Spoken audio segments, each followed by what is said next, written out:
Plant FAQs. Woodsia obtusa.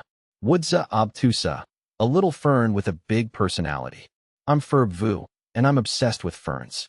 Not all ferns, mind you, but there's something about the Woodsia obtusa, or blunt-lobed cliff fern, that just captures my imagination.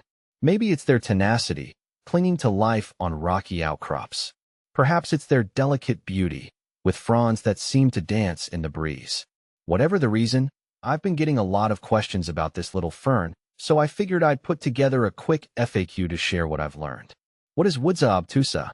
Woodsia obtusa is a small, evergreen fern native to eastern North America. It's most commonly found on cliffs and rocky slopes, where its shallow roots grip the crevices for dear life. The fronds, which are the fern's leaves, are typically twice compound, meaning they divide into smaller and smaller segments. These segments are bluntly lobed, hence the nickname blunt-lobed cliff fern. Is Woodsia obtusa difficult to grow? Not necessarily. While it thrives in its natural rocky habitat, Woodsia obtusa can adapt to a garden setting as long as you provide the right conditions.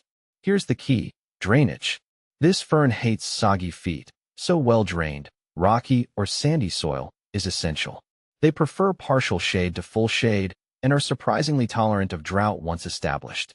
How big does Woodsia obtusa get? Don't expect a giant. Woodsia obtusa is a compact fern, typically reaching only 6 to 9 inches in height. The spread is minimal as well, making it a perfect choice for rock gardens or container planting. What are some lookalikes for Woodsia obtusa? There are a few ferns that resemble Woodsia obtusa, but with a keen eye, you can tell them apart. One common look-alike is the Cystopteris fern.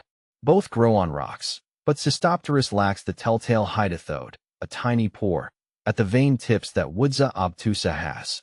Additionally, Cystopteris ferns are not evergreen and typically lack the glandular hairs that cover Woodsia obtusa. Can I grow Woodsia obtusa indoors? Yes, but it can be a challenge.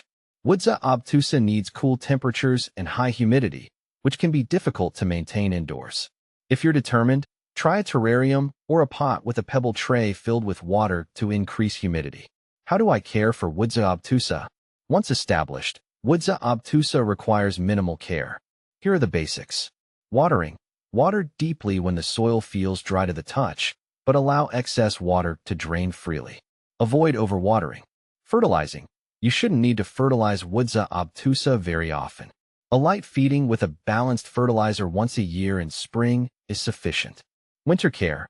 Most Woodsia obtusa varieties are cold hardy, but if you live in a particularly harsh climate, you can provide some winter protection by mulching around the base of the plant. Where can I buy Woodsia obtusa? Finding Woodsia obtusa at your local nursery can be tricky. It's not the most common fern.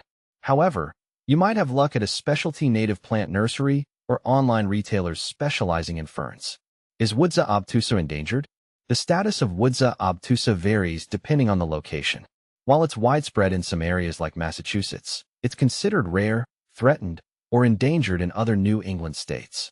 It's always best to check with your local conservation department before collecting ferns from the wild. Conclusion: Woodsia obtusa might be a small fern, but it packs a punch in the charm department. With its delicate fronds and tenacious spirit, it's a wonderful addition to any rock garden or shade container. So, if you're looking for a low-maintenance fern that adds a touch of elegance, consider giving Woodsia obtusa a try. Remember, with proper care, this little fern can thrive for years to come.